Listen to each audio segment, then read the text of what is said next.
Good evening, ladies and gentlemen. I'm calling this special meeting of the Oakville Public Library Board to order for Thursday, September 5th, 2024. Thank you for being here, everybody. Before we get into the meeting, I'd like to read our territorial acknowledgement.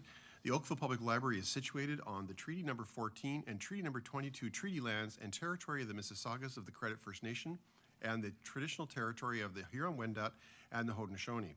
Oakville is currently home to many different First Nations, Inuit, and Métis peoples. Regardless of where we come from, we are all interconnected through the land that we live on, the water that we use, and the air that we breathe.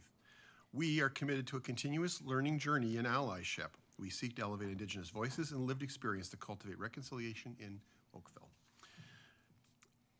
Madam Committee Clerk, do we have any regrets today? We have no regrets. Anybody have a declaration of pecuniary interest to declare tonight?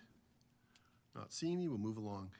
You'll note in your agenda that we do have, we were supposed to have minutes to confirm, but we don't normally confirm minutes at special meetings, so we're going to hold those over so you can read them 3 or 4 times more before we approve them, and we'll deal with those at the next regular board meeting. We have no consent items. We have no confidential consent items. We have one discussion item tonight, and that is item 7.1, and that is the main show to this evening, and I will go to Tara to fill us in on what we're going to be talking about tonight.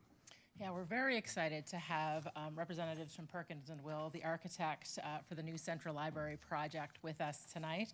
I'm going to hand it over to them in a minute to take you through a presentation about their philosophy and end with getting some feedback and some thoughts to you about how we can make this new Central Library the most amazing thing Halton has ever seen. Before I do, I also want to introduce Brent Copeland, who is also part of the project, part of the town. Brent is instrumental in helping us get this through, so we're happy to have him here as well. And I'm then just going to get to the meat of it and pass it over to Perkins & Will. Quick question on a technical front. Are you doing a PowerPoint presentation this evening? We have a, yes. Okay, I don't think any of our monitors, or some of our monitors are on, others are not. Mine is not. While we're getting ready, I also want to mention that we have our collaborator, Lady of Smoke from Smoke Architecture here, who is also going to help us present today and help us design. Thank you. So I'm the only one without. No, Andrew doesn't have his on either. You want? Oh, you can read your. Okay, I can't. Yeah, I guess that's the live broadcast, though. It's a journey from Hamilton. Is it possible to get the slide deck up on my screen, or is that? Okay, you know what? I won't bother. I'll just use the small screen and squint. You're going to miss out on so much. Oh, okay. Okay, well, then give me a second to sign in. How do you advance? Do I need Zoom? I don't think so. Can you send that to me? Okay. Do we control the slides moving forward? You can. Just using the arrows on the keyboard, or they can do it for you, depending on. Yeah, we tried that error. Oh.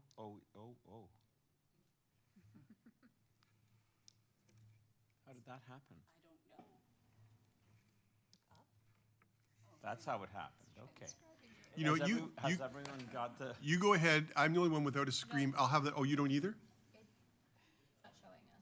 Not anymore. Well, it'll come up when they do the presentation. Yeah. So when they call up their when We have. AV It's here. the IT I see. folks will call it up in your Zoom link in just a second, and I'll work on mine while you start. Why don't I start with the agenda, because that's kind of a visually on kind of simple thing. There's just, it says agenda, and then there's 3 points, and I'll read those. So we're the Perkins & Will team. We're going to introduce ourselves, and our Perkins & Will and Smoke team. We're going to introduce ourselves and our design philosophy, share some initial design ideas, which were really not ideas that we've generated since we were awarded the commission, but thoughts that we brought to the interview and that we shared with the selection committee, and we thought it would be fun to share them with you because it's a way to get the ball rolling and start talking about the potential of the site and the program. And then there's going to be questions and discussion. So, without further ado,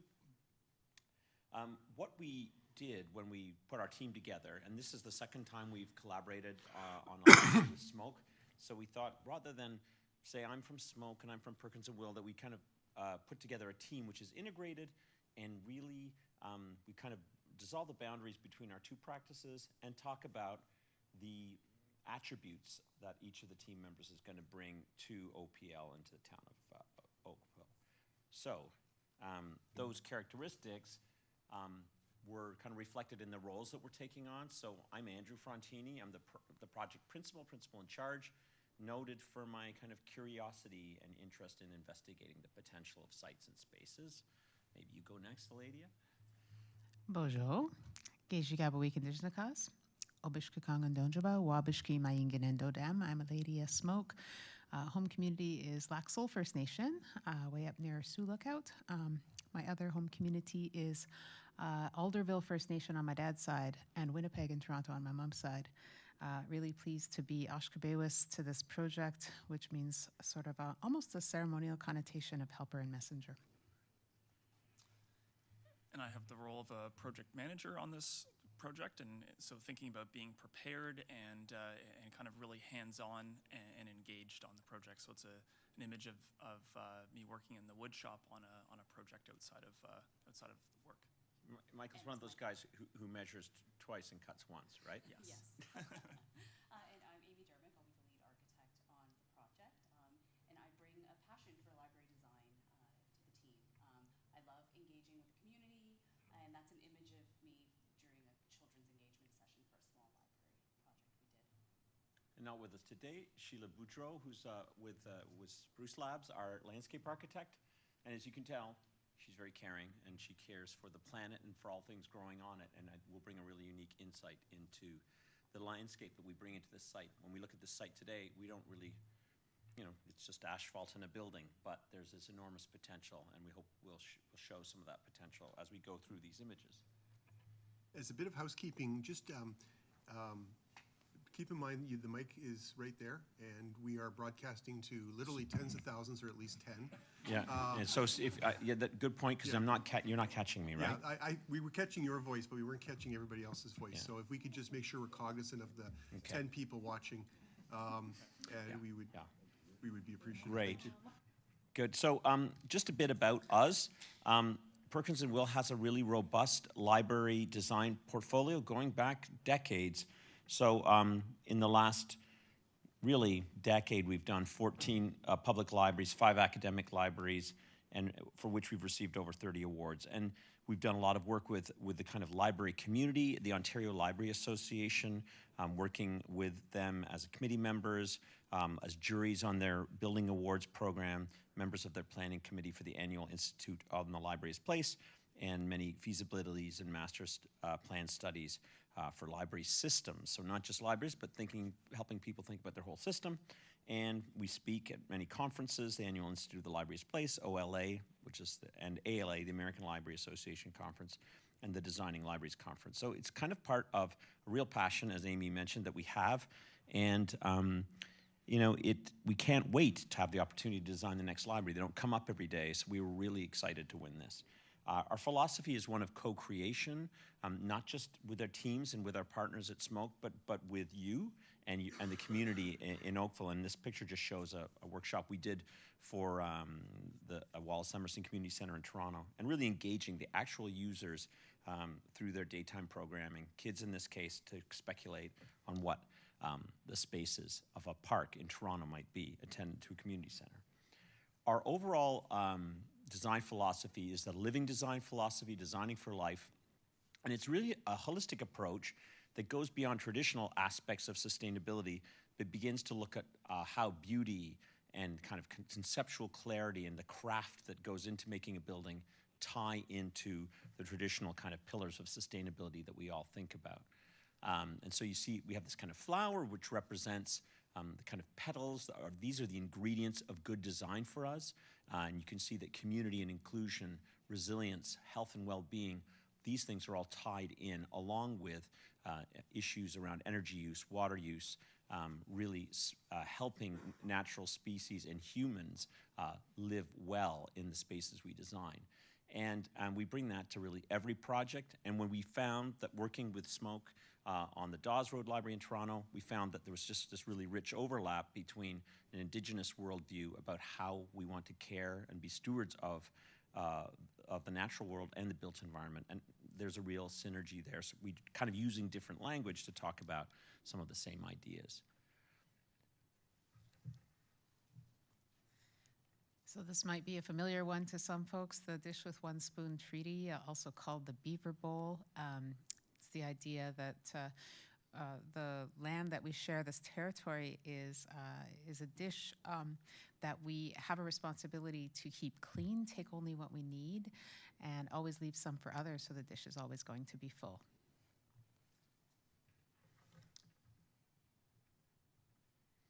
So here's some initial thoughts on the design. Again, not the literal design, but what it might be, and this is what we shared with you at the interview. So within our team, we have a group of urban designers as well, and we started to think about the site and where it sits within the downtown, and who we're serving with this new project.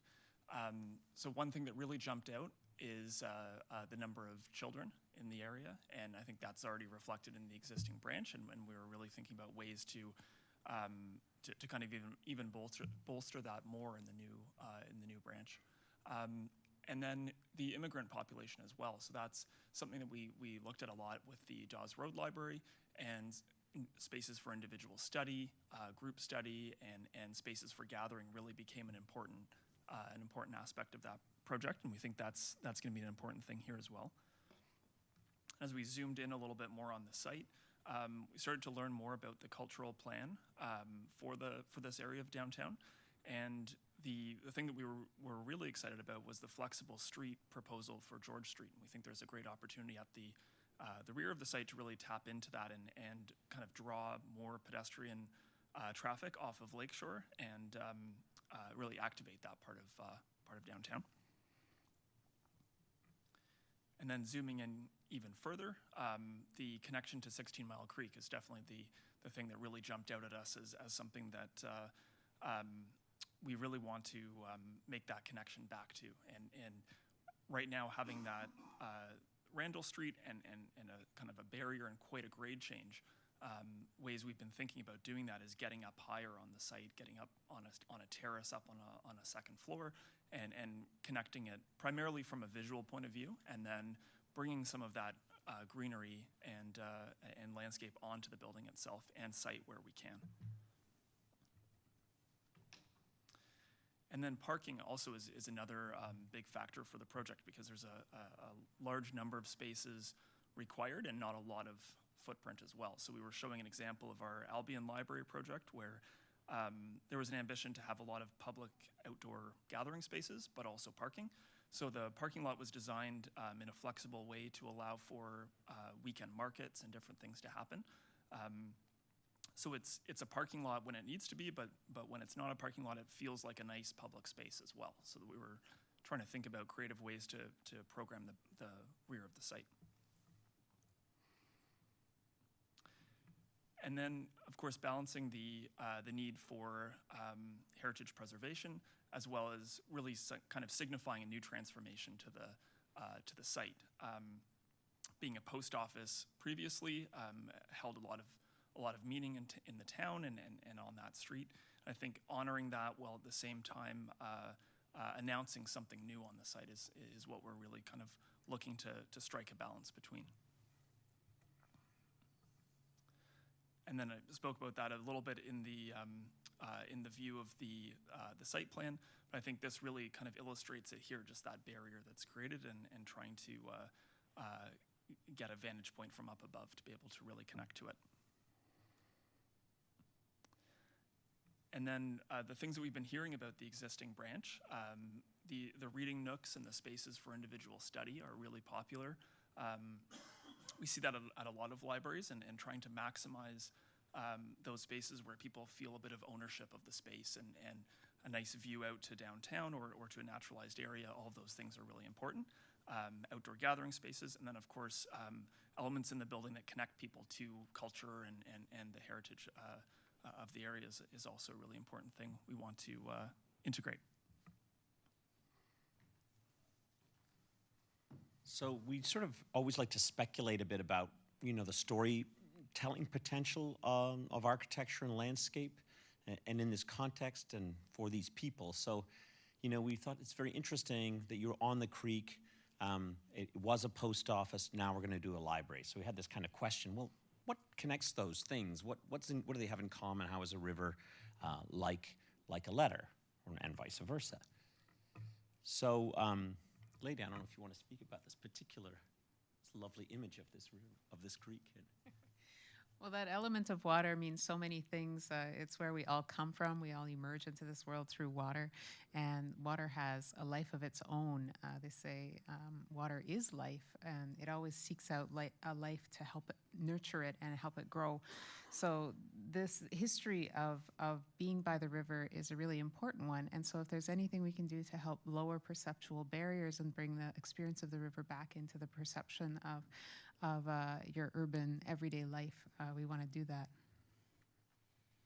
You know, and I think in our own bodies, everything travels by water. So the idea that people traveled for time immemorial by the river, and that water is this kind of medium that transports ideas, people, goods, creatures, life, is really critical.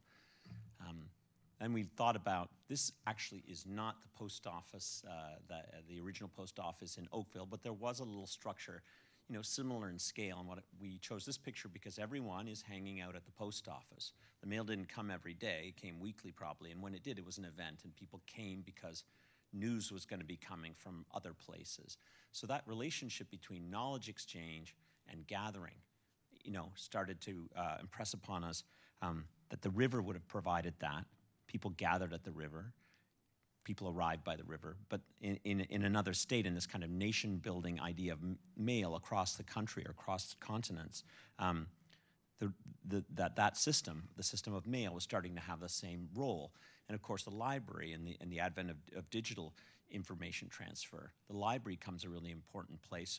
Yes, there are books there. There's all kinds of ways to exchange information and knowledge at the library. So the idea of gathering in a place, a special place to exchange ideas and information, that became the common denominator between the library, the river, and the post office. So how can we tell that story on this site? And we think a really critical part of telling that story is connecting the downtown via the post office site back to 16 Mile Creek. And we think we can do it. This is a kind of notional drawing where you know, nature is going to help us do that. We're going to use perspectives, vantage points, and natural systems to help us make those connections, as well as architecture. So this was a picture we took. I think Amy took this when you first toured the library from the second floor. There's a little bit of a roof. It's not a roof terrace, but it could be one day. And you can see that you can really get a much better view of everything if you're just one level up. So what if we decided to occupy that roof, to green it, to make it a garden, and to kind of create a visual, almost leap over the road visually, and use a naturally planted roof and a space for gathering at the upper level to connect us to that, our kind of our site and the context and the creek. And we've had really wonderful experiences designing rooftop spaces where people do exchange and gather, and we've designed one with a lady together on the roof at Dawes Library. Is going to be a really special space. This is actually an urban farm at Toronto Metropolitan University on the 8th floor of quite a big building, a 28-story health sciences and residence building. But it's really become, over 5 years, become this amazing community point, because it's so unique to have a farm in the middle of the city and actually have a farmer's market on every Thursday, and people exchanging food as well as information. So over the next few slides, we're going to take you through some kind of high-level explorations on some options that we presented during the interview. And these are really just meant to show you what the potential of the site could be and what the potential of the existing building could be. So all of these options take into consideration some of those drivers we talked about earlier, so connecting back to the downtown, connecting to the creek, program distribution in the building and how operations happens, and then taking into consideration parking. So in this first option, this one really looks to add to the building as a rooftop, addition, as well as a side yard addition placed at the west side of the site. So this creates a bit of a plaza on the corner there, which we see full of rain gardens and native plantings, and maybe a ceremonial gathering space as well. The rooftop addition would be set back from that existing structure to just be respectful of the heritage aspect of that, but would also still create kind of a beacon to the downtown. Parking in this scenario is located in the basement of the building, and there's an option to extend that to beneath the plaza if desired. Noting that really only about 30 parking spaces fit beneath the building, so if we wanted to build out that full 57 or whatever is required, we'd need to extend. That connection along that shared street on George is going to be really important because it's going to help draw people to the creek. It's also going to allow the library to potentially spill out onto that street, and program within the library will help draw users in along that street. So here's a section showing a light timber structure addition on the roof with overlook of the terrace, overlooking that plaza at grade, as well as the creek beyond. Strategically placed openings in the existing floor will help connect spaces and create that visual connectivity. The second option is pretty similar to the first one, except we are limiting parking to beneath the plaza and using that basement floor as programmable library space. So here the addition again would happen on the roof, and you'd have wonderful views over the terrace, over the plaza, and the creek beyond. You can imagine the image at the lower left there, this undulating timber structure being a real kind of focal point or beacon on that corner that you can see from the downtown. And again, here's a section of that light timber structure, strategically placed openings and terraces and views over the plaza and onto the creek. So the third option takes the addition and places it on the north edge, the rear yard of the library. And here we're really maximizing the floor space, the ground floor space. So you can imagine that plaza that we were talking about at grade is really elevated. So you have wonderful views from that one story up that overlooks the creek. Again, here's the potential of how much parking we want and where we want to place that. So if we were taking the basement, we would have the rooftop addition. If not, we would limit that to the rear yard. And then the section here shows wonderful connections of the interior spaces and the exterior spaces, overlook onto that elevated kind of garden, rooftop garden. And here you get that sense of that bridge we're trying to connect, the bridge we're trying to make from the building to the creek, right? From that earlier image we saw, an elevated garden really kind of creates a barrier so you don't see the road. You can see right onto the creek at that point. And then here we'd have strategically placed, again, openings in the floor plate and potentially down to the basement if that is so, if we wanted to program that space. So that kind of concludes this portion of the presentation. We're going to move into discussion, question period. And we've put together a series of questions really meant to just spur discussion. So we're going to run through them all, and then we can go back and talk about each one individually. Okay, so the first one, is there anything significant about this project's location that you want to share with us? Are there any unique aspects of Oakville you'd like to see reflected in the new design? How can we balance innovation with the heritage character of the existing post office?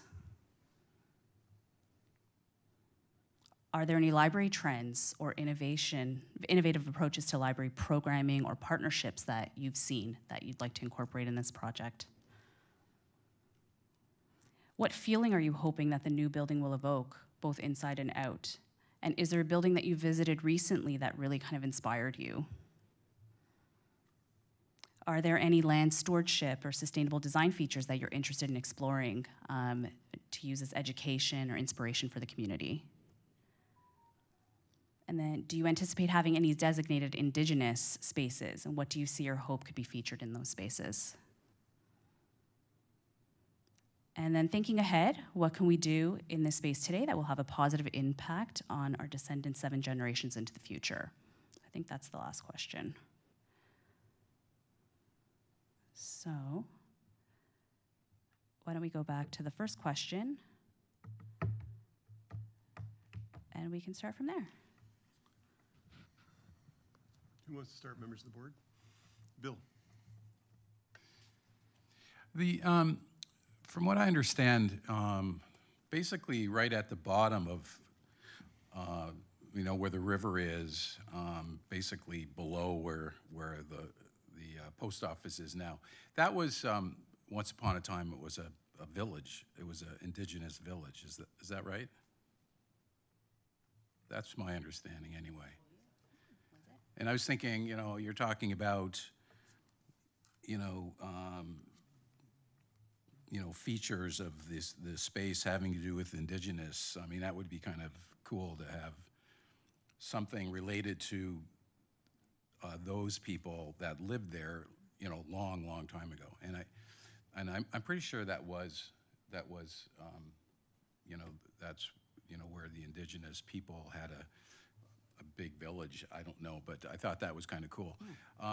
One thing I've always thought about that location and that bridge, because I've always wanted, when I'm driving on that bridge, I always get frustrated because I'm driving and I would like to see the valley, and you can't see the valley.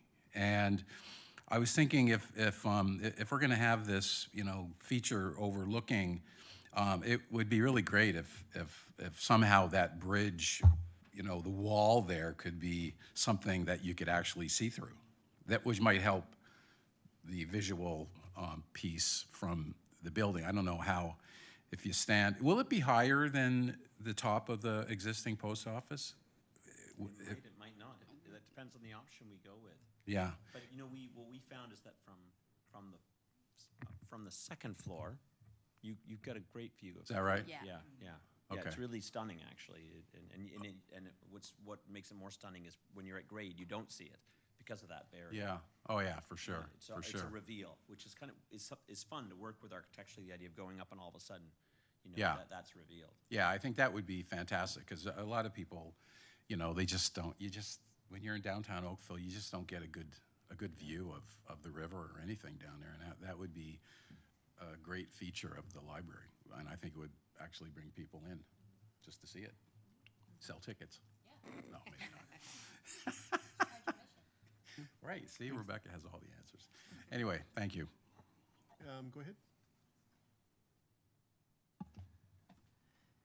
So the question about the location, for me, kind of 3 things stand out. So one is the location on George Street, because you showed that picture of Town Square, which is right at the foot of George Street. And I find that to be such a gathering place for downtown Oakville. That's where families come to let their kids and run around on the green space. That's where teenagers come to hang out. People just take a break and sit and enjoy a coffee on a hot day or an ice cream cone when they're walking. So something that can be visible from that really close location and draw people out that they may not have thought of, I think it's interesting that it's so central and that it's so close to an already gathering place is a really cool opportunity. I think to Bill's point, leveraging the creek is so interesting too. And I think what's so special about 60 Mile Creek, and there's other parts of Oakville where there's walking trails, is that in the fall, you can actually see the salmon run go through. So that opportunity, if you could actually witness that from the library at that time of year, would be such an amazing, because currently that would be happening unbeknownst to us, right? At least at that section of the creek, whereas upriver, you can see it, for example, at Upper Middle Road, you can walk along and actually see that happening, and it's such a cool thing that not many people in this province get to actually witness live. And then the third thing that I find about the existing Central Library that's so interesting is that it's so beautiful.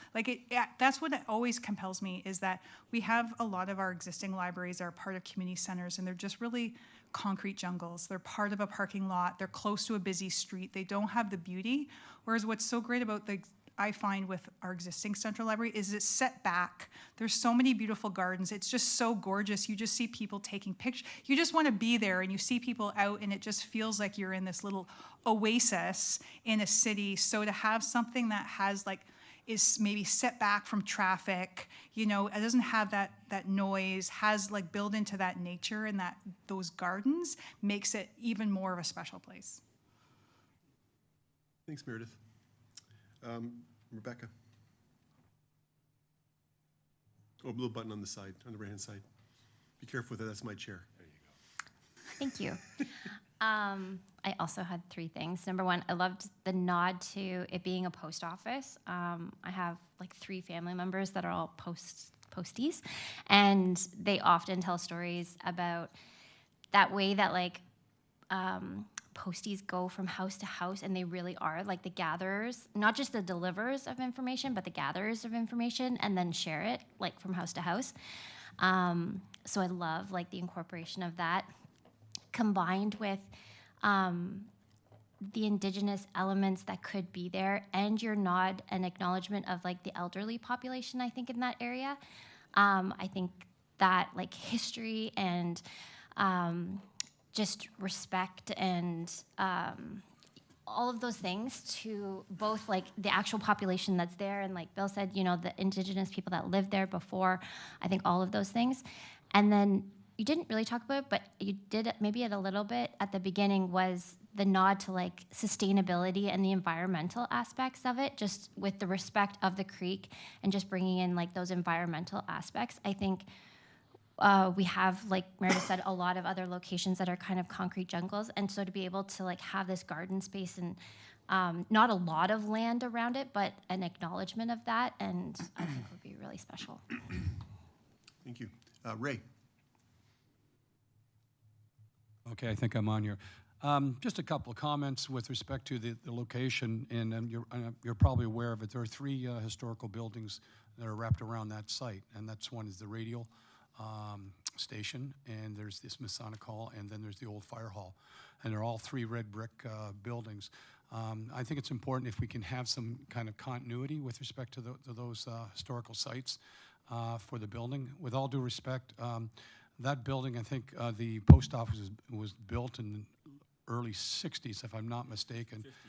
58. 58, okay, I was around then. And I lived downtown. Never did like the building, no disrespect, but it was a government building, and it's slab on slab. So the historical or the significance of design is, if you look at it, is very boring. That's an understatement, it's an overstatement, maybe, I don't know. But anyways, there is a plaque on there. I think it's Hazel Matthew Chisholm. I think we need to incorporate that in some shape or form. I'm not sure, but I think if we did some more investigation with our heritage staff at the town to find out that property, if it was donated by the Chisholms way back when, prior to being a post office. If I'm not mistaken, when I was a little child, I think there were homes on that property. There were duplexes on both sides of the street at one time. So I would see if you can delve into that in the historical heritage perspective. I really look at George Street as now technically, George Street used to run all the way down to Robinson, and we closed it off.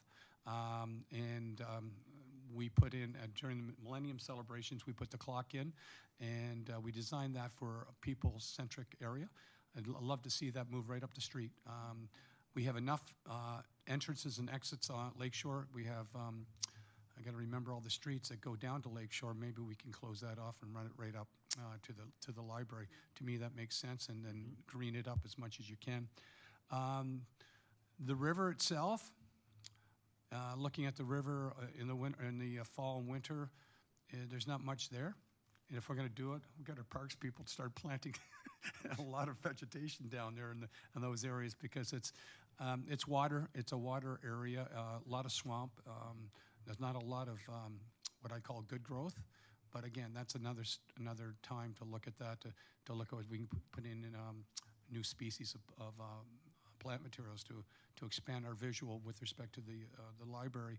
I think that's it for now. No, the question is, and help me out here, and I might be wrong or I missed it, the existing building is not going to come down, you're just going to redo the building. So what is the consideration for the facade and what you're looking at for facade design? Do you have anything? Well, right now, we have Boldera, who are our heritage consultants. We are speaking with the town. The project does have a heritage designation, but I think there's quite a bit of elasticity in there. You know, as you note, I think it is part of a district which has historical significance. Yes. It is, I think it's the fact that it was a post office is interesting culturally, but I don't think anyone in this room looks at that building and says, this is really the apex of federal architecture or modernism or Victorian. You know, it's really a bit of an in-between era. I'm glad we're on the same mindset. So well, it's a pretty functional kind of building, you know. But I think our approach would be I think there's real value in keeping, you know, the structure, the investment, the embodied carbon, all of those good things about not throwing it all out and putting it into landfill. So our goal is to make use of what is a pretty big, bright, square building, and adapt the facade in a way that you can still see the kind of trace of history, the kind of I think there's like many stories on the site, and people talked about Indigenous occupation, you know, a later occupation in the Victorian era, this kind of federal imposition of a you know, infrastructure, I guess, is what this building really is, and then a new future. So I think if you can read all of those stories when you're at the library, that's what the library is about. So I think there's value in that. I don't think we're going to be talking and continuing to discuss the potential for modifying parts of the exterior. The two facades which face George and Church are the kind of designated facades. The back is really a hodgepodge. No, it's a shipping and receiving. Yeah, and I think there's the opportunity to have expressions that come out the back and up above, and you know, kind of careful modifications to the facade, which allow you to know something new and exciting is going on. So I think in the best of all worlds, it's still there, but it's really substantially transformed for the better. Okay, thank you. Thanks, Ray. Rod, please. I'd like to wax ecstatic about the rooftop reading garden or rooftop garden. I think everybody here probably loves it. I think you'll have a fantastic view of a vista of the ravine. I would advocate putting in a separate entrance to it from the street level so that the library could perhaps rent out that space after hours for events and programs and stuff like that. I know some libraries elsewhere do that. It's an idea. However, I do have a but coming in here, and I heard Bill's great idea about the glass side to the road there so you could see down better. Could you go back to one slide, any slide at all, a cutaway view, any of the options, 1, 2, or 3? I'm just not seeing how somebody could see the creek, river, the water, with what I saw in those images. You can. We have this photo. This one. Yeah, and So, go ahead. yeah, well, there you can see. I know. So this is a photo taken from inside the building Yeah, on the second floor, yeah. looking out. So if we were to Move forward. You'd be looking over. Yeah, so the any river. ground floor addition with a roof garden on top, like this is what you would see. Well, that's if you're in the building, but Yeah. if you go out on the roof, you'd be looking over the river. You're going to be up high and looking down. And You can't show me one of the slides with the cutaway view? Yeah, we can. Options 3, 2, or 1. Sure, we can. The one with the highest one, if you like. yeah. You have little figures. Okay, yeah, that was a good one. Okay, Yeah. so Your mic, Rod. You shut your mic off. oh, sorry about that. The like where it says addition, and you've got perhaps a person at the highest view, just above the terrace, and they're looking, and I'm seeing water. Unfortunately, that is where these two vehicles are, and then you're right down here, and I'm seeing. If I draw a direct line between that one person looking, and I'm seeing that view hitting the berm, Well, the ravine side.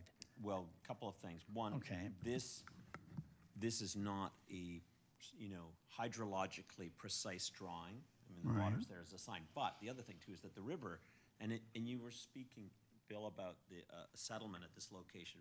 Probably very probable because it's this bow in the river. So you can see everything coming from both sides, which is always a great strategic point. So the river comes in really close right to that retaining wall, that flood wall. But then it snakes out, and to the left and right, your vantage point, the river is moving further away from the building. And so maybe right there, you're seeing trees, but you see the creek to the left and right as it pulls away from the embankment. Okay, no, I just wanted to check on that because that's a concern I had. Yeah, I think some perspectival studies would be in order to make sure that we're having the effect that we intend. Yeah. Thanks, Rod. Further? Go ahead, Avis. Just to expand on what all of my board members have, fellow board members have touched on, but I do also agree that the history of Oakville absolutely needs to be reflected in this building, and perhaps it's the various waves of settlement from Indigenous through to kind of white settlers and all of the kind of connections to the water, and including the Underground Railroad. As I understand it, Oakville was a port of entry, and so that connection to the water for all those various groups that have made Oakville what it is today. And I do also agree on the meeting spaces being very important, and I'm definitely not as knowledgeable about Indigenous ways as I should be, but are there ways that we can make those meeting spaces connect to Indigenous traditions? And just lastly, on you can see from the turtle on my shirt, I'm very nature-oriented, and I'm actually on the board of Oakville Green, which is a small environmental group in Oakville, and so I really do also promote the use of native plants in whatever plantings are done. Thank you. Thank you. Thanks, Avis. Further comments? Okay, I get a chance. Oh, Ray, can I have a shot and then I'll come to you? No. No. Chairman's prerogative, sorry. No, I'm you're taking it. You're taking it, are you? Well, you're second-time speaker. I challenged the chair. Just kidding. Just kidding. We'll take it outside. Okay, a couple things. First of all, I just want to echo, actually, now I feel like taking it back. I was about to echo something Ray said, but now I'm just going to disagree with him. Ray mentioned the radial railway, which is a couple doors away. So you're probably aware that there was a significant transportation method that ran along Randall, I think the name just escaped me. So there's this radial railway that ran from Guelph through Hamilton, then through Oakville, Burlington, Oakville, and right through to Toronto. And it was a significant, obviously, transportation piece. And the original Oakville station's still there on the corner. I would love to see that somehow represented in the building, because I think even though that radial station is there, that's not its use. It doesn't really have a significant historical function. It'd be great to represent that somehow in the library, because it connects with, if you think about what the creek does, it transports people, goods, etc., up and down, but the railway did the same thing, and it was a big part of the Oakville's economic development. It was a big part of the cultural development of that area. So I think that's a really important point to make sure somehow that's incorporated in the building as well. The other thing, and this is my North Oakville centric hat going on for a second. This is Central Oakville's library. It's not South Oakville's library. Sorry, it's not Central Oakville. Sorry. It's the Central Library. It's not South Oakville's library. It's not the Ward 3, Ward 2, Ward 1 library. It's all of Oakville's library. So I would like to see that we take advantage of the fact that it is on the 16, and the 16 was the interface, one of the historical carriers between what was Trafalgar and in Oakville. I mean, goods were transferred along the creek. There was significant trade along there during Indigenous times. So I think it'd be really cool to have a representation, not just of Oakville as we know it today, but Oakville as we knew it then, and Trafalgar as we knew it then, and have this as the first edifice in downtown, or in Oakville proper, that actually respects and represents what Oakville was and how it came together. And I think that at a creek, it's ideal. Like it's a perfect place to have that representation, to respect not just the history of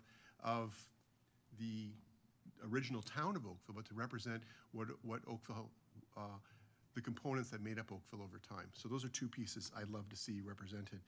I think it was probably Ray, I don't know who it was, that made this comment about adapting the bridge to be able to see better through it. I'm wondering if that could be somehow scoped into this project so that there is opportunities to, whether it be through some sort of architectural glass or some sort of structure so you could actually get visual views through it. So it's not just on the third floor, in the garden area that you can see through, but you could see through it through all levels. So I'm not sure if that would be within the scope. And I have an overall question. So is the commission on this tied down to absolutely no possibilities of additional height for the structure building onto it? Or are we capped at 2 floors plus this third floor garden structure? There's no particular, I mean, budget and, of course, the operational needs and limitations of the library. How many floors can they staff? Or can they afford to staff within their operating budget? That's always, we hear that a lot designing libraries. They don't like to have to hire someone new to be on every floor. So that can be a challenge. But there isn't anything that says we can't do it. We're currently having an investigation of the structure done to see what it can support, but it's likely we're going to have to reinforce the second floor anyway because it would have been designed for light office use, not for bookshelves. So we're anticipating some reinforcement, and at which point there's nothing really limiting that vertical expansion. And you know, several of our options featured that. Cost and operating, the limitations in operating staff will be the two things that might keep us lower. So just hear me out on this, and don't think I'm totally crazy, but I do understand those limitations. Particularly, this board really understands those limitations right now because we're opening a brand new library and we don't actually have enough money to properly fund it at this point. So I totally get that.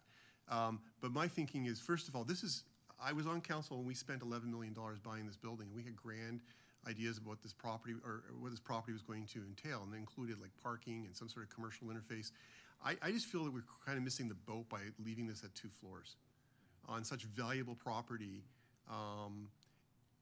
from a financial point of view, but also valuable property from a views point of view. We're trying to scrape opportunities to see the creek. If you put a 3rd or 4th story on there, you're going to have a beautiful vista and provide opportunities for either library expansion or maybe some other municipal functionality, an art gallery, or the history of Ray Chisholm or something like that that could somehow either temporarily be housed there for future expansion. I mean, Oakville is growing, and we know what the BPEs are showing, what Oakville is going to become. The need for the library is going to expand over time. So instead of shoehorning us into a 2-story, what is effectively a smallish main library, if we had that opportunity to have that expansion space in the future, I think it'd be a great investment now, because it'd be a lot more expensive to do it later on. Yep. Ray, I'm sorry, now I'll come to you. I'm going to agree with you on this one, okay. Jeff. As you know, with the downtown, with our cultural hub strategies coming up and so forth, it makes sense. Having the libraries is very important, but there's opportunities that, with other services that can be provided, like our museums exhibits, our Oakville Galleries exhibits. I really believe we need paintings, artwork, displays, and so forth. It just gives our museum and our heritage people opportunities to move out of Ercles and move into other areas of the town, so people can explore and see the other artifacts that we have within the town and the history of the town. So I agree with Jeff. Let's open up our scope a little bit, and I think that can be integrated within the library programs. And I'll one-up you. Here we go. And 4th floor. Most of the library staff have heard me talk, 4th floor, 5th floor, 6th floor, 40 floor. You get a floor. You get a floor. This is like Oprah. And this library staff all heard me talk about this for years, and that is the need for smaller scale performance space in town. So if we're talking about arts and we're talking about libraries, I mean, the natural connection, if you think about some of the great libraries in Canada, they generally have programmable performing arts spaces, gathering spaces that are not just like casual spaces where you throw cushions on the ground or an amphitheater in the backyard, but like an actual performing arts stage. London Library has one. Oakville, Windsor Public Library has one in the basement. I mean, a number of libraries have these. The Burnham Thorpe branch of Mississauga has a really nice performing arts space. So if you were to go one floor up, so sure, you'd have that issue around staffing if it was 3 program floors, but if a chunk of the main floor were to be dedicated to a performing arts space and then move the stuff up, the other programming and offset it in other areas, I think it'd be a very useful thing. So whether it's an art gallery, performing arts spaces, maybe I'm competing against myself, but even a small theater that could exist downtown, cinema that could provide art films and that sort of thing in the community. I think these are all really great opportunities that if we don't design them in now, they will never happen in the future. I'm sorry, I've lost track. So who had their hand up first? Meredith, did you? Okay, and then I'm going to go to Andrew after Meredith because he hasn't spoken yet.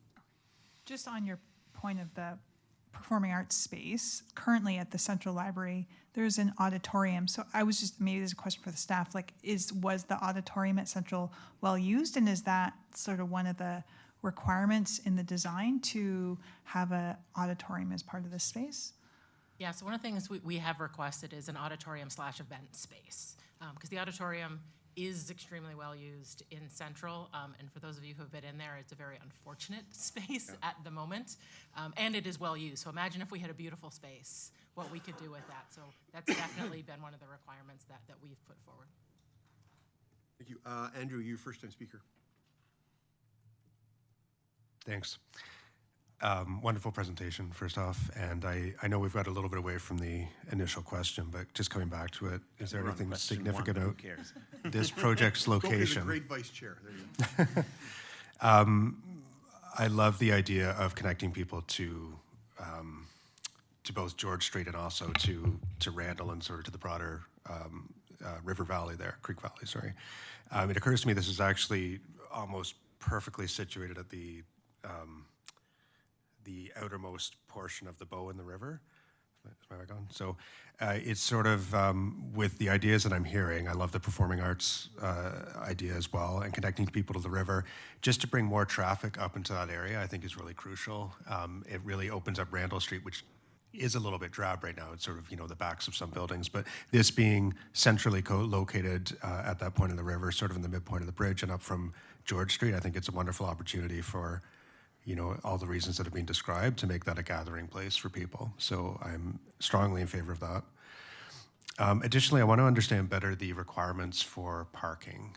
Right now at the Central Library, it's a municipal parking lot. There are many, many municipal parking lots and spaces around the downtown core. So what are the requirements or anticipated needs with parking? Nobody wants to answer this question. So part of the project from the beginning was an ask for 57 spaces. They will be municipal spaces. Although I think some of them were to serve the library. So of the total, I think it was 30 some odd spaces, if I'm right, Brent, that's existing. And then there was some designated that would serve the library as well. So they were the town's trying to maintain the current stock of parking within the area and not deplete it by this new addition out the back. So it's kind of a balance between what we can fit on the surface a little bit and mostly underground to try to maximize what we can put on the site. Okay, so that existing parking lot looks like it holds maybe 16, 20 spaces right now. And there's also there's a lot adjacent as well that's part of the kind of amalgamated site, and it has about 8 or 10 as well. Okay. There, yeah. So in any case, this is going to require some kind of excavation? We think so. Okay. Yeah. That obviously adds a lot of cost and complexity to the project, so that's why I'm trying to drill down on the reasons for that. So just for clarity then, the spaces for the library specifically, are those anticipated to be free to the public? No, it will be a municipal parking lot.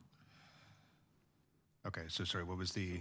Paid parking lot. It's all paid parking, so there's the basic municipal requirement, then the additional because of the library facility, not, There's a requirement for the building, Yeah. and then there's what the town would like. okay. Okay, is there any anticipated parking included for staff members? That is to be discussed. Okay. Okay, all right, thanks. Rebecca, you're up next. And that's actually a good tie-in, because just wanted to clarify, offices will be in this branch as well, right? Like your offices? Yeah. Yeah, the existing administration will move into the new building. We are looking at exactly what that looks like, but the departments that are currently in Central will be moving over. Because I think that's another great reason to think about adding more floors, right? So there's more library space, and then you also have your space. Yeah, the existing space of the building is 43,000 square feet, and I think we're looking at approximately 47 on the new site. Thanks. Thanks, Meredith, or sorry, Rebecca. Anybody else want to get on this round? Bill? We have more questions to answer, so keep that in mind. Sorry, okay, just one, that parking thing, originally, I was on the cultural hub, committee at the beginning, the first go-round, and there was a lot of discussion about underground parking and all over the place downtown, because there was some thought that they would actually sell the parking lot behind all those buildings on the north side of Lakeshore, and there'd be this massive underground parking place sort of under the roads and everything, and it was quite significant. And I was just thinking, perhaps I don't know what the plans are now for that, but that certainly could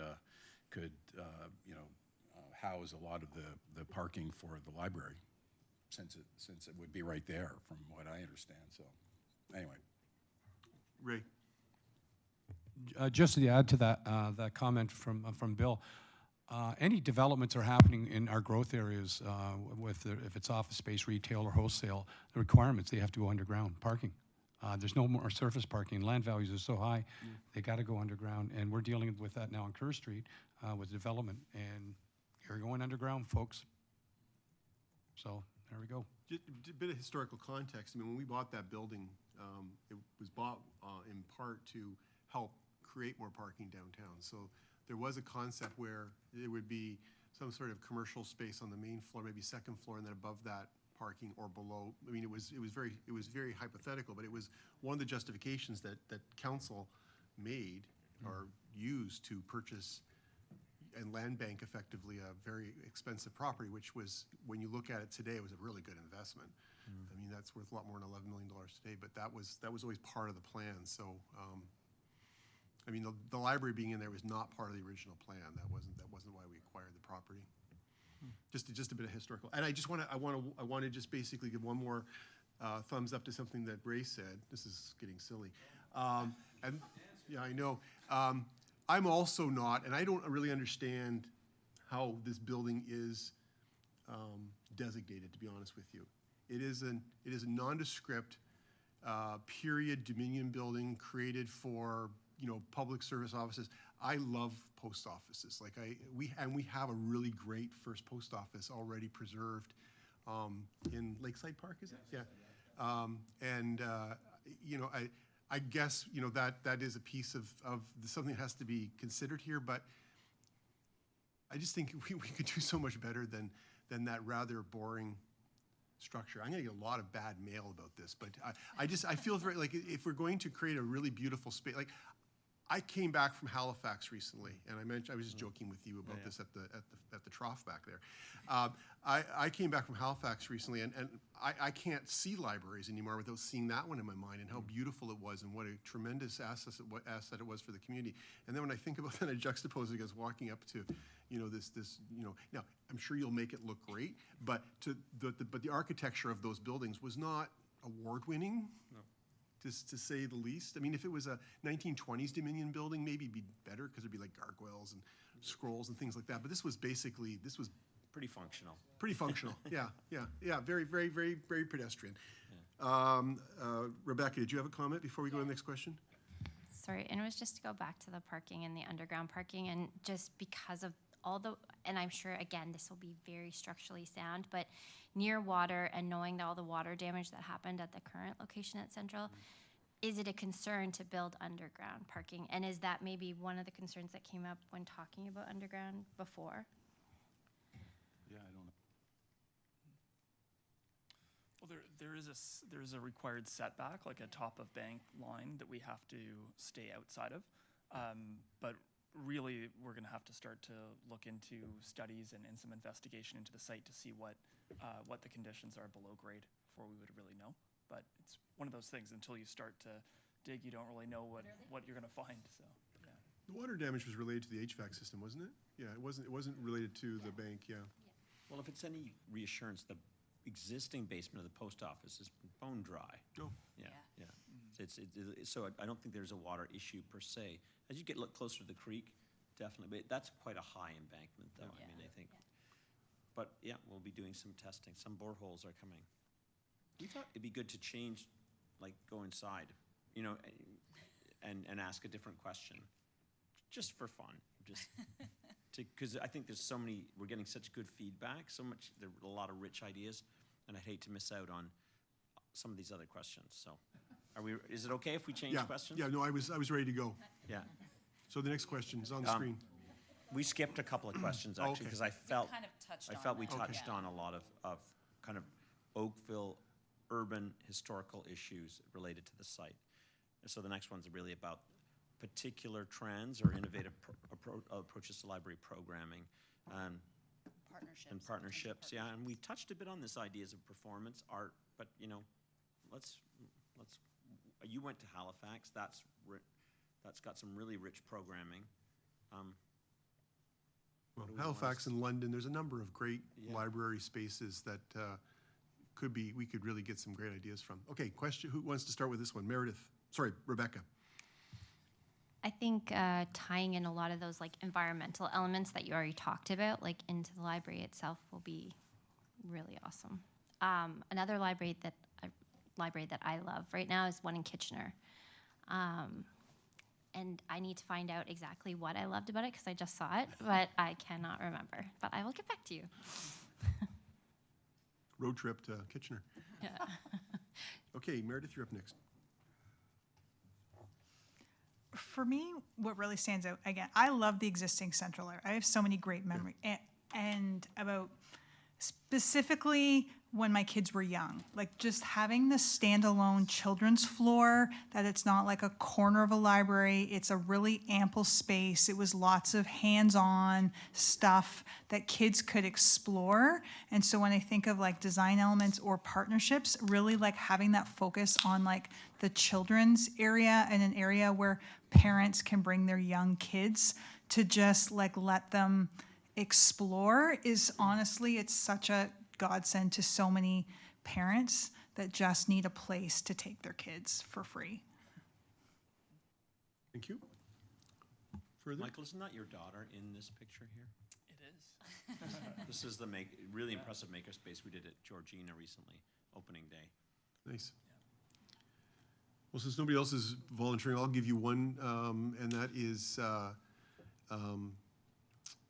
something I saw in a few libraries, London and Halifax in particular, and a few other places as well, and that is a cafe of some form. Encouraging that relaxed atmosphere and study facilities, so like some sort of cafe with baked goods and all that sort of goodness. Maybe not a Starbucks, something that doesn't require a second mortgage to buy. Rod, you're up.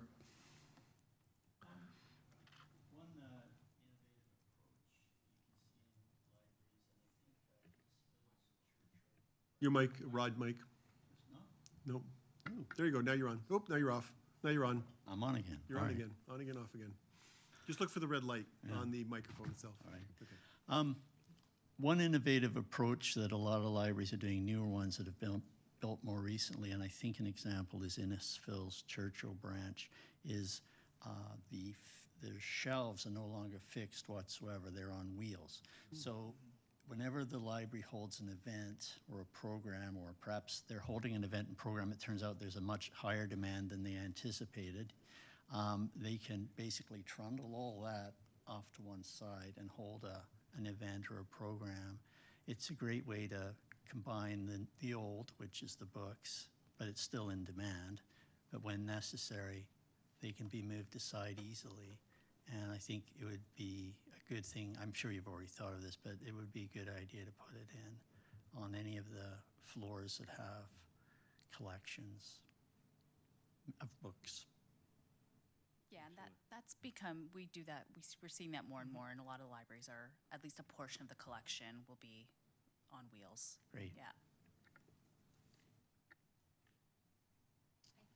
Okay, great. Rebecca, go ahead. I had to consult my notes. Is this And by- Kitchener? Yep, it's Okay. Kitchener. So this was a new location that they have will be net zero, carbon neutral, energy efficient building, and the first of its kind in that region. And it's specifically around the windows. And so it has a certain kind of frit in the glass and helps birds and other wildlife avoid collisions with the glass. And I think just, again, to add to that environmental energy sustainability aspect, it would be cool. Yeah, absolutely. This will Thanks. also be a net zero building, so we'll be looking at a number of strategies, Awesome. including those. Yeah. Thank you. Any more? Microphone.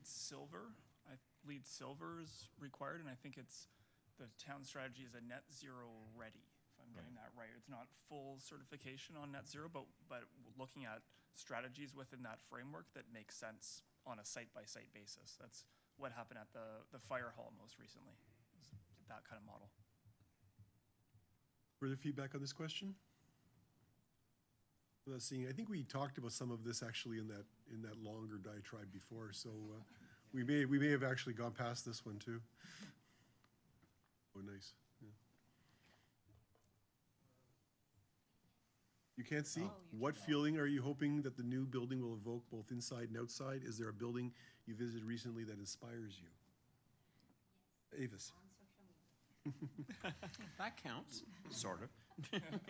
So it's not a library, but my previous employer was the Globe and Mail, and when we moved to the current location, it was very, very clean, simple design, but it really spoke to the heritage of the Globe, and there were things that to me stood out. For example, in the publisher's office, it was all glass, and etched into that glass were all of the publishers' names, their signatures. And so it was very striking.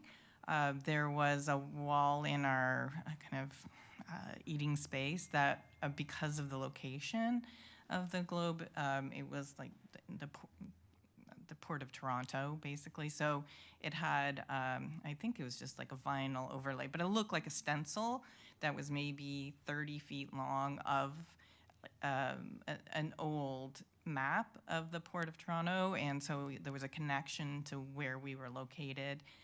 We had a wall, again, it took a lot of the archival photos, like that might have been front pages from historical events, and those photos were, I think, also like vinyl, but they, instead of just like a photograph that was framed on the wall, small sizes, these were quite large, so I'm gonna say like 8 feet high by 4, and they went down an entire hallway, so it was things that were like big sporting events, or the 1920s building of the Globe thing, it was a variety of things, and people were involved in picking those photos.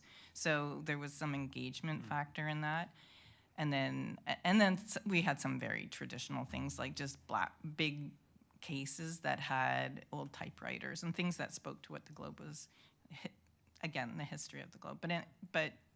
So those, bringing in those kind of, I don't know, different types of textures and art and visuals, I think could work in a space in speaking to the history of Oakville. Thank you. Rebecca. Oh, sorry, let's go to Celso, and then I'll come to Rebecca.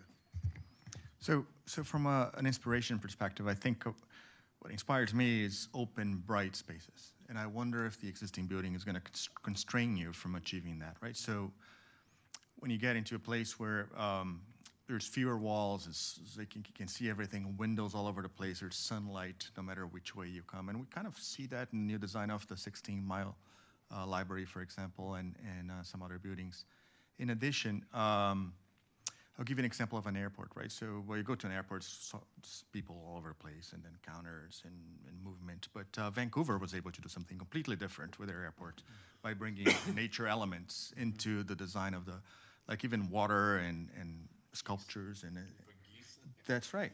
Yeah, someone that is corny perhaps, but I think if you bring outside elements, wood-made elements and water because it's there into the building and connect it with the outside, I think it might be inspirational. One last thing is the addition. Architecturally, the addition on top of the building and the one on the side is probably the focal point as you see the building from the outside, right? And it's beautiful, functional, and I think it's going to be very desirable. But in the colder months, is there anything we can do to use those spaces from November to April? Or I don't know, but it's a question more so than the a outdoor spaces. yeah. Yeah, good question, really. I mean, we can begin to answer it, but I think it's how do you program it? People do certain things in the winter. A lady and Michael and I we're still working on this library, but it'll have a ceremonial fire. So things that draw you to gather outside, even when it's not wonderfully warm. But is there a way to engineer something that heats up sections of it so that it can be used? I don't know. It's well, we're brainstorming. trying to make a very energy efficient building, so we'll be thinking, do we want to heat the outside? But space can convert. Maybe through solar energy. Yeah, there's some passive strategies to mitigate the outdoor environments. And of course, it depends what you're looking for out of the outdoor environments, like what types of activities. So more active ones, you'll generate more heat and feel more comfortable. Sitting down ones, maybe move inside. So we could think about maybe seasonality that involves a lot more activity on the outside areas. And then maybe like shielding wind. Microclimates, Yeah, microclimates by shielding wind, creating dark surfaces that when the sun hits them, they warm up, things like that. Who's next? Rebecca, you're up next again. Oh, and Andrew. Sorry, Andrew. This is more of like a comment, but I love like that none of our discussions really have focused on anything around like technology so much. When we talk about, like, a lot of our conversations talk about how to add in more technology, and I just think all the talk about like the history of the building and legacies and like the history around it, I think it would be so cool to create like quiet spaces or like spaces where like people hear like just the sounds of nature and whatever that is. Maybe in the winter it's the sound of fireplaces and fire, and maybe in the summer it's sounds of water. And I think people would love to go to, I used to love to go to the library because it was quiet, right? And I think a lot of people still do. And so I love the idea of like just creating those kind of atmospheres where, I mean, you can't completely take away technology, but like calling them, because this whole question came up because you asked about places. And so I was on the GO train today, and there's that sign that says this is a quiet place, like quiet space. And so I just think of the library and I think of a quiet place. So Thank you. Andrew? Yeah, I'm going to segue a little bit from what Rebecca said. I was thinking about technology and, anticipating this is probably going to exist for decades, maybe 50, 60 years or longer, right? When Central was built, we weren't walking around with these little things. And I think if you think about those experiences when we enter a space now, we're very mission focused. Largely, we've got our phones in our hand. We've got an objective to get to somewhere. And I think walking into a space and having the feeling, the experience of possibility ahead of you is really important. Last year, I visited a branch in downtown Ottawa where, and again, the architecture is probably 60s or 70s or something, but from the inside, there were staircases that were open, and you could see all three levels from the central atrium of the library. I think Tara's familiar with this location. And it was just wonderful to walk in and see I could go there, I could go there, and have that sense of discovery. And I think, I don't know if we're all going to have chips in our brains in 20 years or what, but we're going to be perhaps even more laser focused on our tasks, and to be able to get that feeling that I can go beyond my current mission or objective and explore and discover, I think is really key. That's a great thought. Yes, like the Toronto Reference Library as well. Yeah. You can see the possibility. Are you the only one person here that doesn't have a chip in your brain? Did you miss out on the distribution? Tara, can you arrange that? I have a comment. So you've heard me, and everybody around here knows that I'm like a dog on a bone when it comes to the things I like. And so I really like Halifax. And I just want to tell you why I like Halifax. One of the things that's most striking when you walk in, I don't know if any of you have been there yet. I think that there's a planned trip at some point in the near future. But one of the most striking things when you walk in this building is the light. Like it is so bright and airy and open, and I can't even really describe what a wonderful feeling it is to walk into this building. I've been in the post house building several times, and I can't even imagine having that level of joy walking in that building. Now I know you guys will do fantastic. I know, but I'm using the visualization. Like I just don't see. That building doesn't evoke joy to me or learning. Anyway, so that's the main thing. When you walk in, you've got somebody, Kitchener or whichever library it was, Ottawa has the open atrium. You can see all the floors. That's Halifax too. So you can see all the way up. I think to the fourth floors. I think the fifth floor you can't see. I can't remember entirely, but it's just open and it's bright, and you can see people milling about, and it's just such a welcoming environment. The second thing is, again, about Halifax that I really liked is that they had a rooftop environment, which was a combined interior and exterior space. So to the point that was made about can you have an all-weather kind of exterior, rooftop space, they have it. It's like I guess it's a half a floor on the fifth floor where there's a second cafe. They don't just have one cafe; they have two. They have a second cafe on the roof. Then they have some other program space, but and some quiet spaces. But they also have a door that goes out into the patio. So in the warmer weather, you can go in the patio and enjoy it. And otherwise, you can just observe it from behind glass where it's warm and comfortable, and you can have your latte or your bun or whatever it is that you have from the cafe. So I really liked that as well. It was the combination of both that exterior space and the interior space for typical Canadian living, right? We don't have the ability to be like Florida or California where we can be outside all the time. So this really adapts that feature to our environment here. So those are the things that really inspired me about Halifax. Now turning to London's a different experience because it was a converted building, sort of like we're working on. It was an old, I think it was an Eaton's. Yeah, it was an Eaton's Center. Yeah.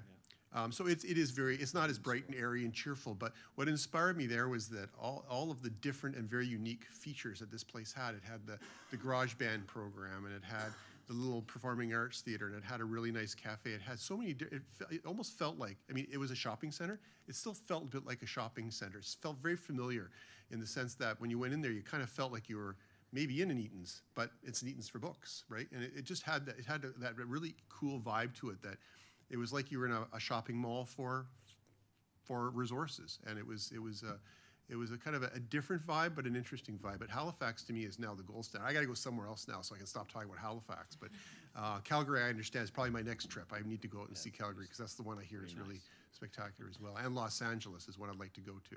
I heard Los Angeles is pretty stunning, and I've got a trip coming up there soon, so maybe I'll make a side trip to the Los Angeles Library. Anyway, those are my thoughts. Did that invoke any more? Ray, do you want to congratulate me on any more brilliant ideas? Thank you. So why don't we move on to the next question? Sure. We've talked about this a bit. It says, are there any land stewardship sustainable design features that we're interested in that could educate and inspire the community? Andrew. I know there's been quite a lot of talk about sustainability already. I'll just reinforce the idea that this structure, this place should last for decades to come, and it definitely needs to be weatherproof. If there are parking features that involve the surface, I'd love to see permeable parking surfaces as an example. The greenery on the outside, anything that connects people, as you already pointed out, kind of crossing over the bridge and into the river valley and even mentally, right? Not necessarily literally, although we could, I guess, put it a zip line if it came to it. Zip line, write that down. But also, I think as well as if we can make it fun and interactive from that standpoint as well. So things that draw in, children and curiosity and whether it's just random ideas, a periscope, a climbing wall, things that kind of make people gravitate to that space and interact and engage. And I recognize those aren't necessarily sustainable on the face of it, but when we're doing so much to plan for this to be a green space, LEED certified, et cetera, I think it's important to get people to draw their attention off of the street and look and want to interact with the space. And yes, weatherproof. We can't have any more water problems. No more water problems. We'll put it up on stilts. Further ideas on the environmental stewardship piece? You want to move on? You got your finger on the button, so you're anticipating the next question?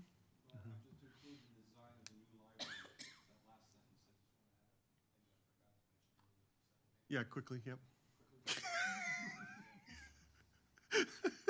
Telling you. The other part too is, are you aware that we all talk about the Central Library on Navy Street, but are you aware where the original library in downtown Oakville is? Do you know where that is? Okay. I think you need to consider the architectural design. I love this building. It's still there. It's almost at the bottom of George. Yeah, it's cool. It is where Tommy Bahama? Yeah, store is. So that was where our library was. I used to go there as a kid, and we had the children's library downstairs, and the adult library was upstairs. And it has some nice design features. So just for consideration to review during the process. Thanks. What a cool connection, though, right down George Street. I never thought of that. It's really cool. I like that. Connects Just up. keep moving up and down, George. Yeah, exactly. That's right. Yeah. Anything further on it? I mean, I'm assuming there's going to be a solar element included in this, yeah? Likely, yeah. Okay, Could be geothermal. We're going to be exploring all the options. okay. Andrew? This might be, another level, but speaking of solar, and et cetera, would there be capacity for EV car charging? Absolutely. Yeah. That'll be required for the LEED certification. Yeah. Perfect. Thanks. Rod? I don't take Oakville Transit as much as I should, but when I have, it seems to me, is there a bus route that goes right by where this library would be, or do they go along Lake Shore and then over to Rebecca Street or along, I don't know that they go right by the...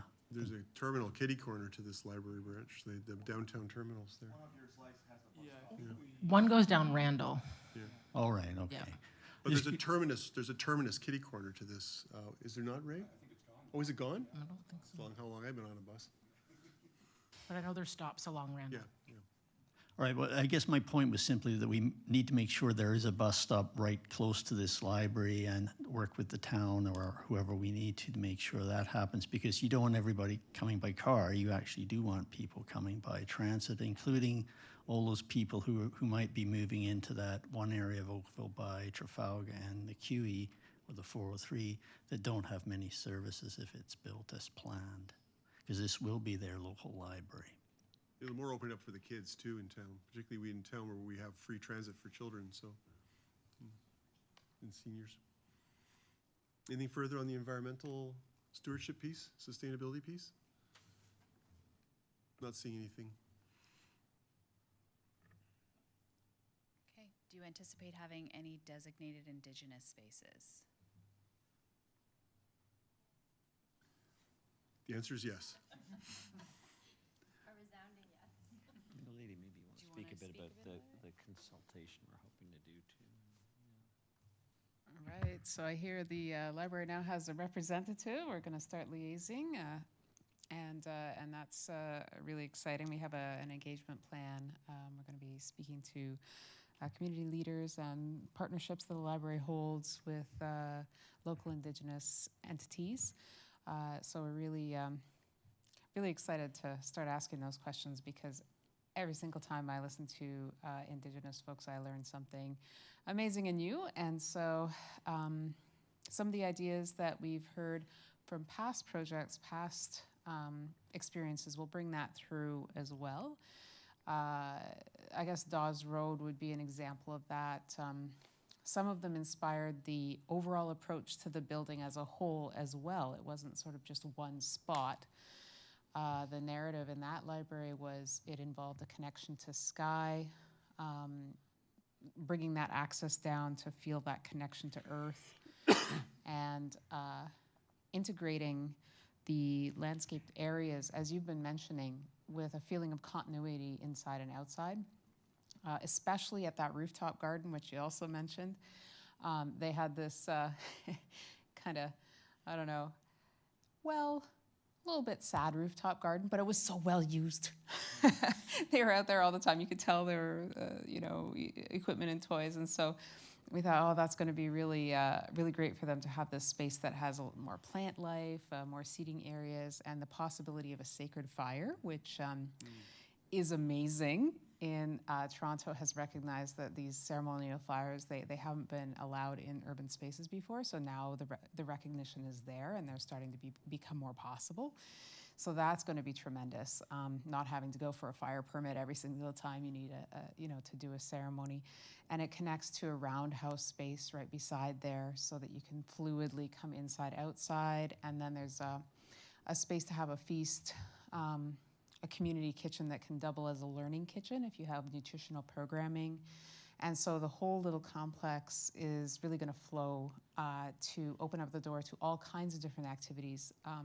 Indigenous peoples often do outdoor activities, indoor, sitting in a circle oftentimes, and then sharing a meal afterwards. Food is really part of it. And so those types of activities, if you open a space like that, it can make a bunch of things possible. So I don't know if you've heard of anything that you'd like to particularly focus on.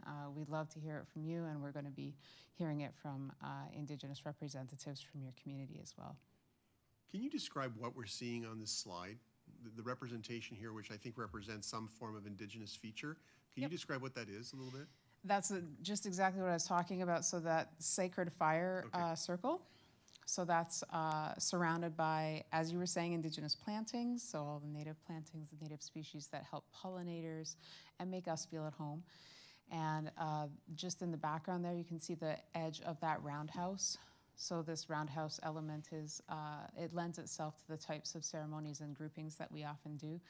You can even do things like make ribbon skirts in there. The whole facade was actually inspired by Star Blanket, which is a thing that Dawes Road currently does, is a Star Blanket program. And then just inside there, and you can see through the glass, that's the community kitchen where there's a little kitchenette. You can do either nutritional programming or just share a meal with your community members. So one of the wonderful things about having all the different diversity of cultures we have here is everybody has brought wonderful food. And so I love to think that maybe that's where all sorts of cultures can come to share knowledge regarding food. And then having the outdoor area, some of those more aromatic methods of cooking could happen out there too. I mean, just important to add that that's on the roof. That's the third floor of this building. So it's a tiny little site with no possibility for much green space, and really to go on the roof was the idea. And I think, it's not built yet, but we're hoping that, that'll be a real magnet that'll draw people up, and they'll find this natural space up above the street. And again, there's a connection visually back to the ravine, substantial ravine parkland. So similar ideas, and we're hoping to see that become a real hub for the whole community, and I think. So. Awesome. Rebecca. I just wanted to say, I'm like times 1,000 what you're saying about like having, that the cooking area and, that gathering spot, very much then looking at the river, which feeds the community. Like I'm times 1,000 to all of that. Yeah, Thanks. I want to add a thing that's really interesting programmatically, is this is a partnership where Toronto community, it's a hub, it's a Toronto community hub that's partnering with the library in this building. So the library's not staffing this whole community kitchen, there's another entity up there that provides, you know, a variety of counseling services and meeting space, and it kind of, I think it'll be a really interesting model where the library will use the roof and roundhouse. Everyone uses that, but that the staffing of that level, the sort of general passive supervision and presence of people, is maintained by a partner. You know, so because the library didn't want to have people up on the third floor either. So, you know, an interesting story about partnerships and how they unlock potential. We have to discover why librarians don't like third floors. Are you? Sorry, okay. I just wanted to add to that, because I think it's the main branch in Mississauga, the Hazel McCallion one that also offers cooking classes, right? Yes. Out of theirs, and that would be like kind of Yeah, they have a fairly large separate. community kitchen in there. Awesome. Is that also a partnership? Sorry. I'm not sure.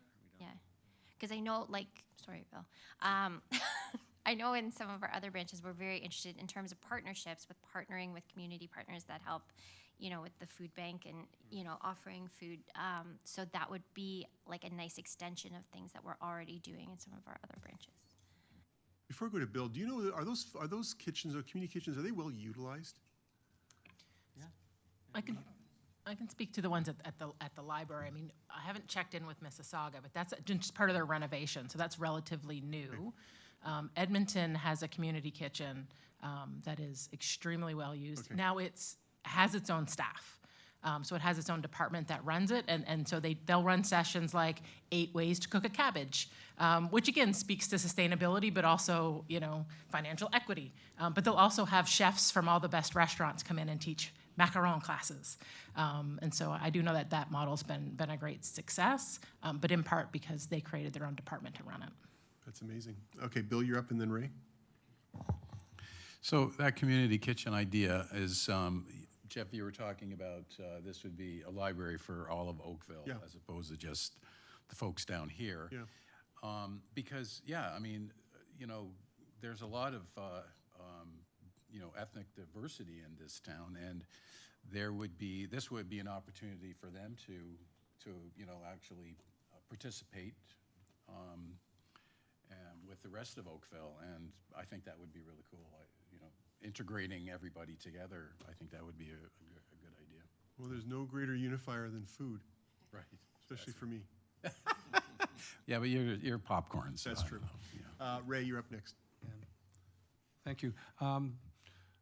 What's popping up here is we're talking about a physical plant or a physical building and what we want to do, but I think we really need to start zeroing in, because the questions about kitchens and so forth, we need to have in a simultaneous line between the architect and development and what the program delivery is going to be for. That's really important, because you're going to build something that the program can use.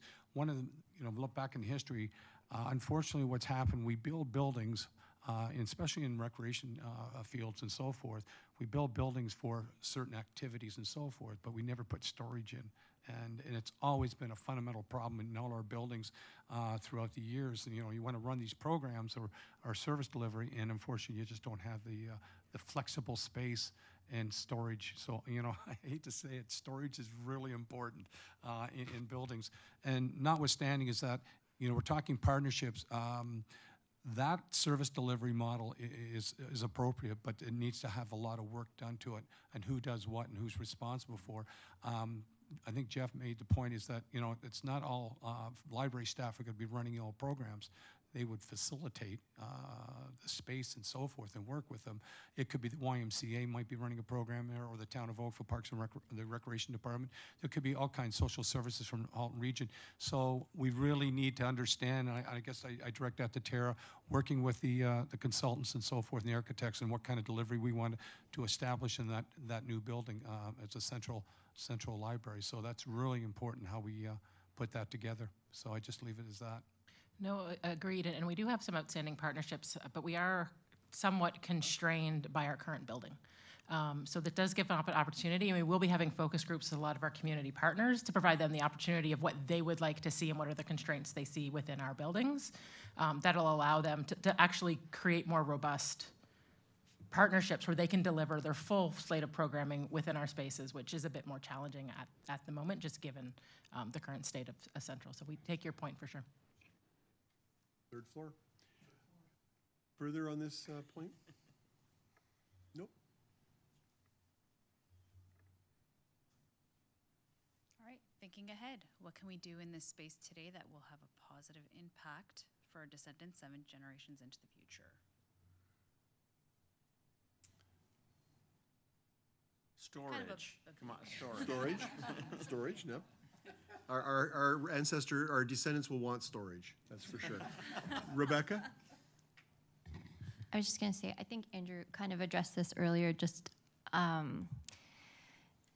building things, I think, that aren't so much trendy, but are just, respect the past while looking at, the current trends, but also looking ahead. But just, I think we've all taken a lot of consideration into what we're saying, and I don't think any of us are talking about trends or anything like that. I think we're being really mindful about, the things that will go there.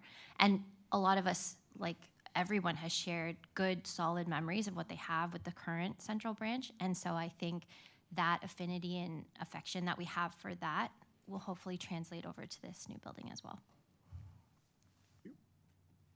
Further comments, questions, or further comments, ideas?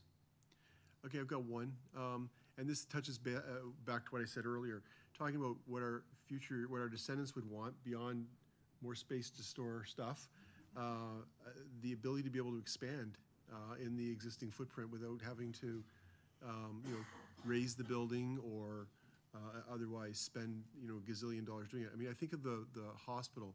When the hospital, the new hospital in Dundas was built, it was built with a 7th floor, which was basically just shelled-in space. And they didn't have the money to put the beds in. And if you go to the 7th floor, it's basically just a big open cavern. Now, we used it during the pandemic, or it was set up during the pandemic. I don't think it ever got used, but it was set up for the pandemic, and I understand the funding's coming in the near future to open that space up. But it was anticipated that there'd be an additional need in the future. So I think that if we want to think ahead as to what our descendants want, they're going to want to, or, even our near descendants are going to want to know that, as the community evolves and changes and grows, and, the southern portion of Oakville, when you think of what's happening in Midtown Core, is going to grow substantially. So having the ability to be able to expand programming, expand circulation, or collections, I think is an important piece of that. So I think that speaks to the thought of, even if we can't afford to build out programs in a 3rd or 4th floor, perhaps we should at least plan to potentially add that shelled-in space so we can expand into it in the future. I know it's not intuitively what we do as a municipality generally, but I think it's maybe something we need to get our heads around. Take the example from the library, or from the hospital.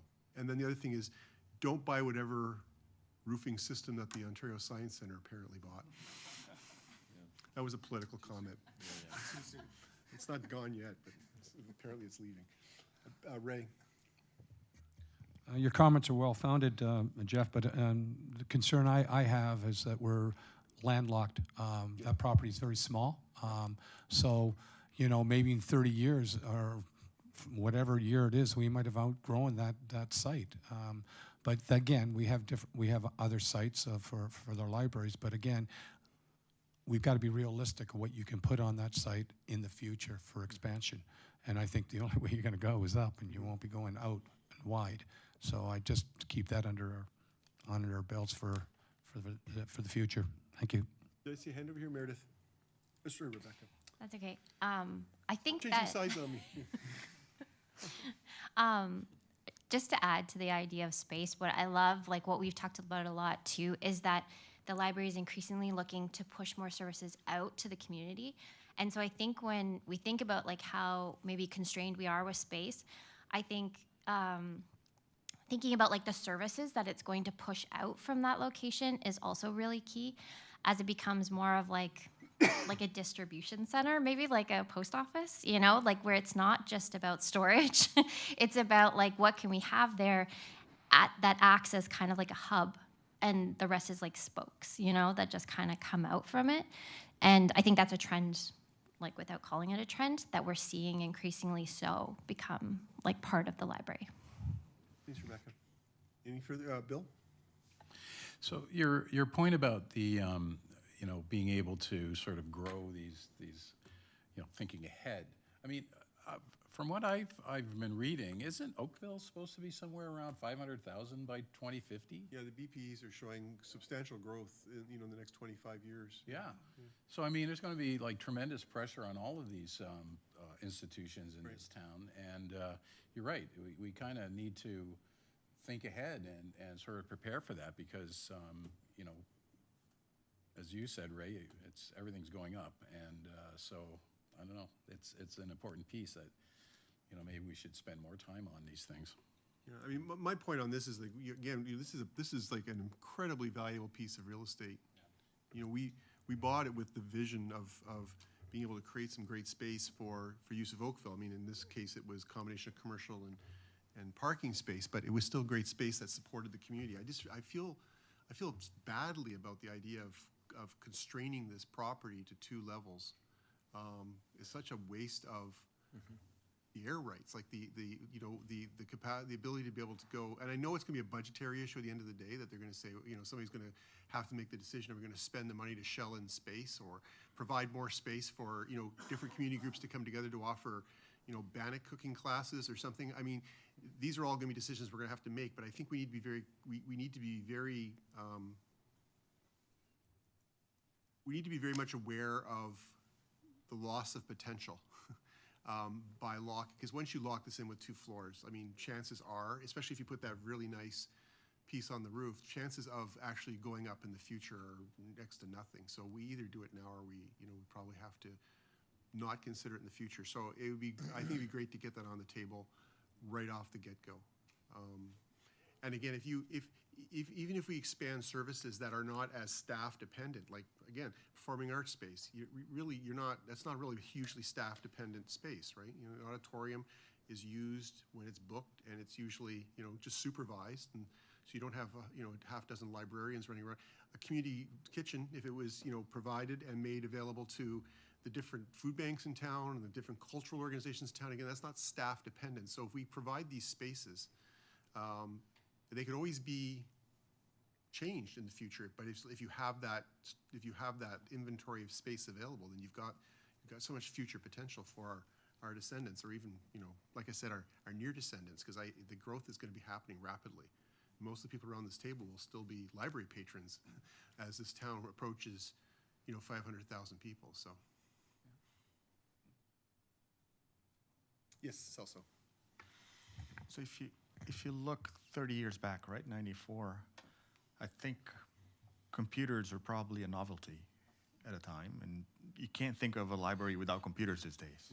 So there's this digitization, if that's a word, I guess, in terms of embracing a technology and new things, probably going to accelerate even faster 30 years down. I don't know what that means as far as library design, but I think there's something there in terms of thinking about legacy as far as turning the building into something that is future-proof or modern from a digital perspective.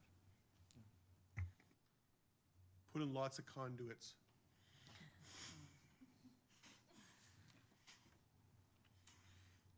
Anything further? Although, mind you, we probably won't be using wires in 30 years. It'll all be digital, or all be wireless. Anything else? Nothing else. Okay. Do we have another question? I think That was the last question. It was the last one. Yeah. Oh. Unless you have one that we didn't ask that you think we should have, or that you want to ask us.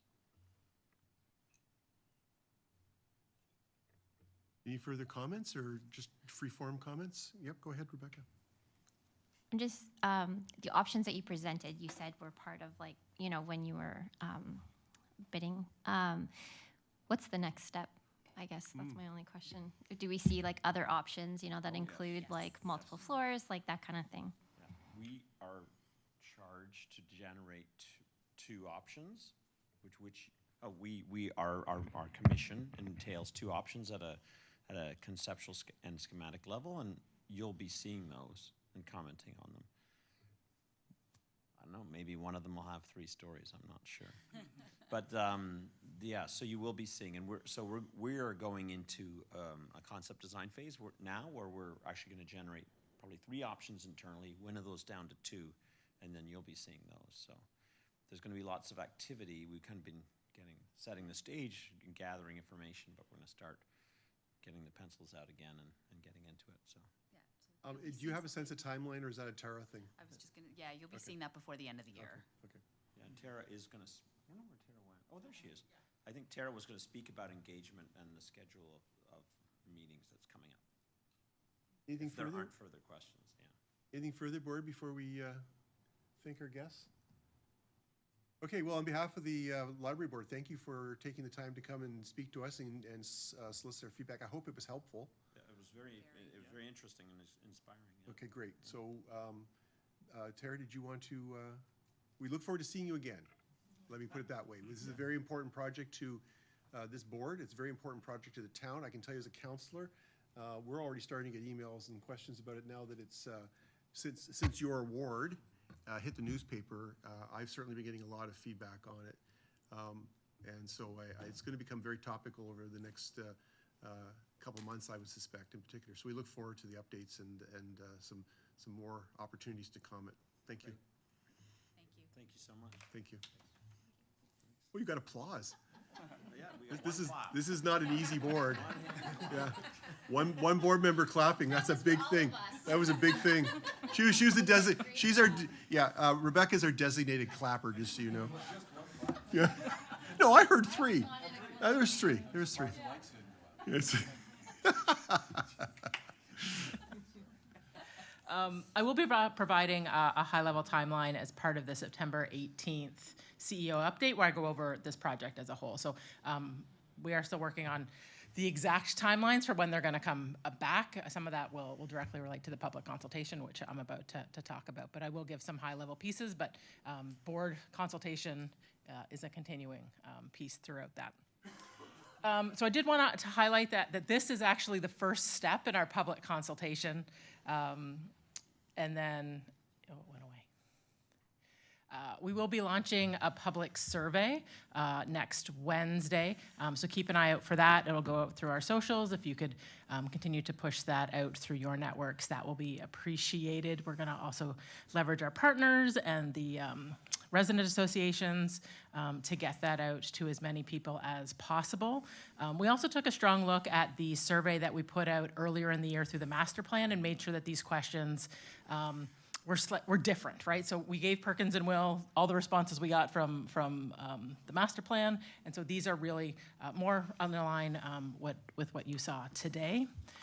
October 2nd, we'll be hosting a public open house at Central, targeted between 5 and 8, where the architects will be there. We'll invite the public to come in. We'll have different pieces, take feedback, be able to have those conversations.